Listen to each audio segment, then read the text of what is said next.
Muito bem, então nós vamos dar sequência ao estudo da química.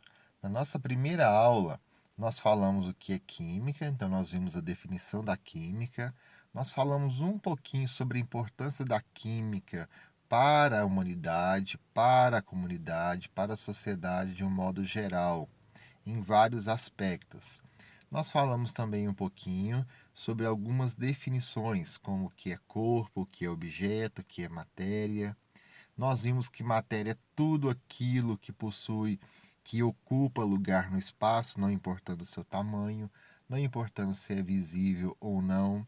Então, nós vimos alguns conceitos básicos. Hoje nós iremos dar sequência e nós começaremos a falar sobre as propriedades da matéria. Então, o que vem a ser propriedades da matéria? Propriedades da matéria são todas as características que a matéria possui que são relevantes, que nós estudamos. Então, são todas as características. Então, nós chamamos isso de propriedades da matéria, conjunto de características que a matéria possui, características que são relevantes para o estudo. E aí, as propriedades da matéria, elas podem ser divididas em dois tipos.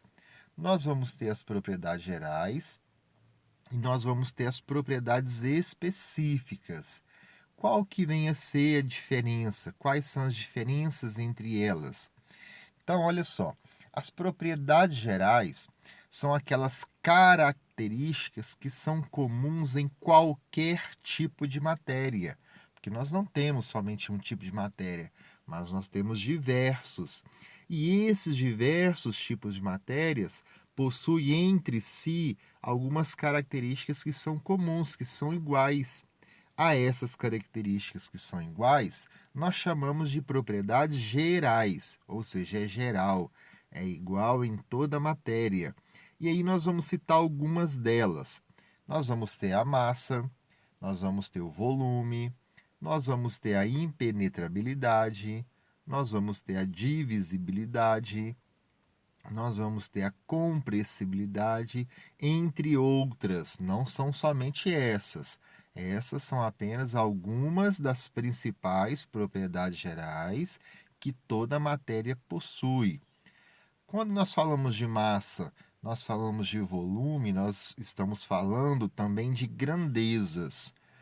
Massa e volume são propriedades gerais que também são grandezas, ou seja, elas vão quantificar alguma coisa que nós iremos ver adiante. Já as propriedades específicas são características que não são comuns a toda matéria, ou seja, que nem toda matéria vai possuir ela. Então, há algumas características que nem toda matéria possui. A essas características nós chamamos de propriedades específicas, ou seja, são características que são específicas de determinada matéria. E aí nós vamos citar algumas: densidade, ponto de fusão, ponto de ebulição e também nós vamos ter outras propriedades específicas, mas essas aqui são as principais: densidade, ponto de fusão, ponto de ebulição. Assim como massa e assim como volume, densidade, ponto de fusão e ponto de ebulição também são grandezas. Também estarão quantificando alguma coisa que nós iremos falar adiante. Por isso que nós estamos separando essas principais propriedades, porque nós iremos falar delas com um pouco mais de detalhe. Então, de modo geral, essas são as propriedades gerais, são as principais propriedades da matéria que nós estudamos. Mas nunca esquecer que não são somente essas, mas há outras propriedades. E aí, continuando, né? Então, vamos falar sobre a primeira dessas propriedades, a massa, que é uma propriedade geral. O que é a massa? O que é essa característica, né? O que é essa propriedade da massa, né? Então, a propriedade da massa é uma propriedade geral, como nós vimos agora há pouco. A massa também é uma grandeza, que eu também citei para vocês. A massa, gente, massa é a quantidade de matéria que um corpo ou objeto possui. Por isso que nós dizemos que a massa também é uma grandeza, porque ela consegue quantificar essa quantidade de matéria que um corpo ou objeto possui. Então, por exemplo, quando nós vamos lá, nós subimos em uma balança, né? A gente pega e fala assim, vou subir naquela balança e vou ver o meu peso. Aí eu subo, dá lá um valor qualquer, por exemplo, 80 quilos. Então, o que acontece? 80 quilos, né, nesse meu exemplo, é a quantidade de matéria que o meu corpo possui. E não é o meu peso. Nós aprendemos de maneira equivocada, pelo conhecimento comum, né, que aquilo que eu estou aferindo quando eu subo numa balança é o peso. Mas na realidade não é o peso que eu estou estou medindo ali a minha massa. Então, se eu subo em uma balança e o valor que se apresenta lá é 80 quilogramas, quer dizer que eu vou possuir 80 quilogramas de massa e não de peso. Peso, gente, é uma força que nós iremos estudar em física. Então, o meu peso, se eu tenho 80 quilogramas de massa, seria, de forma arredondada, 800 newtons. Esse seria o meu peso. Então, quando nós subimos em uma balança ou quando nós colocamos qualquer coisa em uma balança, seja uma fruta, uma carne, um pão, nós não estamos aferindo o peso, mas sim a massa que aquilo possui.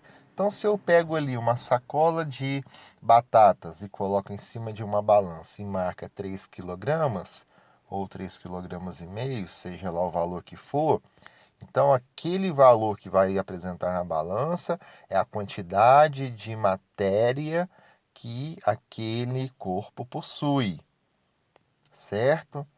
Que aquele material possui, e não o peso. Então, o peso é uma força.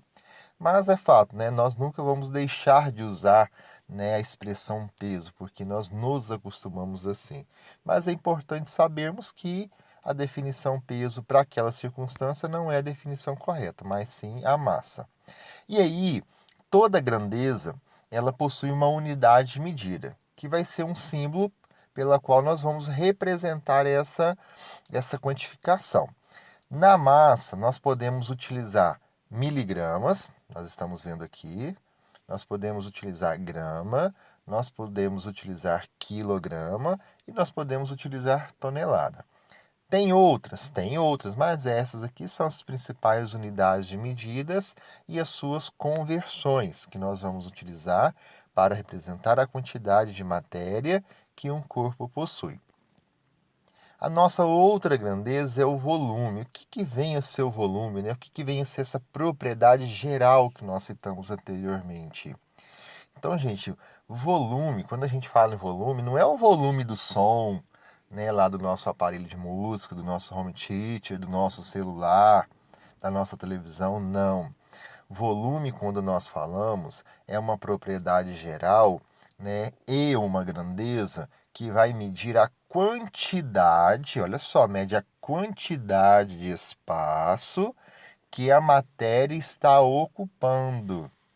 Então, volume é a quantidade de espaço ocupado por uma parte da matéria, por um corpo ou por um objeto, ou simplesmente pela matéria. Então, isso que o volume vai medir. Então, por exemplo, quando você vai lá no supermercado e compra o refrigerante, compra uma garrafa PET refrigerante, e lá está marcando 2 litros, 1,5 litro, 1 litro, 600 ml, 500 ml. Então, aquele valor ali, esses valores, eles estão representando a quantidade de espaço que aquela porção de refrigerante está ocupando. Então, está marcando o volume daquela matéria, o volume que aquela matéria está ocupando ali. Se você vai lá no supermercado e compra uma caixinha de leite e marca 1 litro na caixinha de leite, esse valor de 1 litro é a quantidade de espaço que aquele produto, O leite, nesse exemplo, está ocupando ali. Então, é a quantidade em espaço de matéria ocupada. Então, isso vem a ser o volume. E aí nós também nós vamos ter também unidades de medida que vão representar essa grandeza. Que quando nós batemos o olho e nós vemos essa unidade de medida, nós sabemos a que está se referindo. Então, nós vamos ter o ml, que é mililitro, nós vamos ter o L, que é litro, nós vamos ter o centímetro cúbico e nós vamos ter o metro cúbico. Então, essas são as principais unidades de medida que nós utilizamos para representar o volume de uma matéria, ou seja, o espaço ocupado por alguma coisa. E aí, voltando, então, nós vimos que massa e volume, além de ser propriedades, também são grandezas. Só que essas propriedades gerais, elas são propriedades gerais por quê mesmo? Porque elas são comuns a toda matéria. Então, como assim? Para nós entendermos melhor isso. Vamos imaginar que eu, seu professor, minha massa seja de 80 quilogramas. Essa propriedade geral do meu corpo é 80 quilogramas. Vai existir só o meu corpo com 80 quilogramas no universo? Não. Existem muitas outras coisas que têm 80 quilogramas ou que podem vir a ter. Ou seja, não é só eu que vou ter essa característica da minha massa possuir esse valor de 80 quilogramas.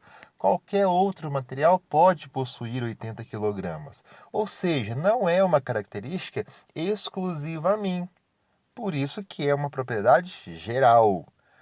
Por isso que é comum ou pode ser comum a toda a matéria. A mesma coisa volume. É só o litro de leite, só o leite lá na caixinha que pode ocupar 1 litro de espaço? Não. O refrigerante pode ocupar 1 litro de espaço. A água pode ocupar 1 litro de espaço. Ou seja, podem ocupar a mesma quantidade. Então, não é uma característica exclusiva de uma determinada matéria, mas pode ser comum a todas. Por isso que é uma característica, uma propriedade geral. Então, nós falamos até aqui de algumas propriedades gerais. Na próxima aula, nós vamos dar sequência, falando sobre a densidade, um pouquinho sobre o ponto de fusão e o ponto de ebulição, que são propriedades específicas. Então, espero que vocês tenham compreendido. Até a nossa próxima aula. Forte abraço e fiquem com Deus.